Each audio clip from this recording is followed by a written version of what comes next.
नेवासा येथील माजी जिल्हा परिषद सदस्य मोहम्मद भाई आतार यांनी स्थापित केलेल्या अल अमीन उर्दू शाळेत प्रजासत्ताक दिन उत्साहात साजरा करण्यात आला। यावेळी विद्यार्थिनींनी गायलेल्या देशभक्तीपर गीतांनी उपस्थितांची मने जिंकली। यावेळी झालेल्या ध्वजारोहण कार्यक्रमाच्या अध्यक्षस्थानी अल अमीन उर्दू हायस्कूलचे संस्थापक अध्यक्ष मोहम्मद भाई आतार हे होते, तर संस्थेचे सचिव मौलाना इब्तेहाजुद्दीन काझी, मौलाना फजल, ज्येष्ठ कार्यकर्ते गफूरभाई बागवान, सामाजिक कार्यकर्ते रामभाऊ केंदळे, संस्थेचे सहसचिव फारुखभाई आतार, संस्थेचे उपाध्यक्ष हाजी आझम खान पठाण, नेवासा प्रेस क्लबचे कार्याध्यक्ष पत्रकार सुधीर चव्हाण, संस्थेचे संचालक हाजी सलीमभाई शेख, हाजी फारुख कुरेशी यावेळी मंचावर उपस्थित होते।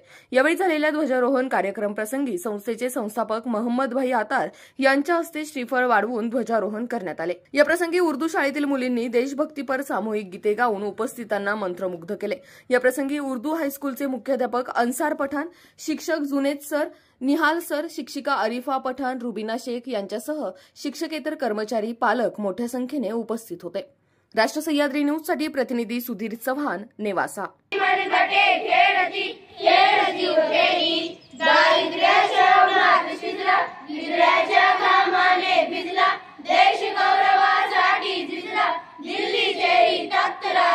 महाराष्ट्र माझा, जय जय महाराष्ट्र माझा, गरजा महाराष्ट्र माझा।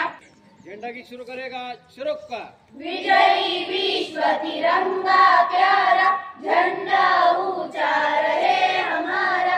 विजयी विश्व तिरंगा, झंडा ऊंचा रहे हमारा।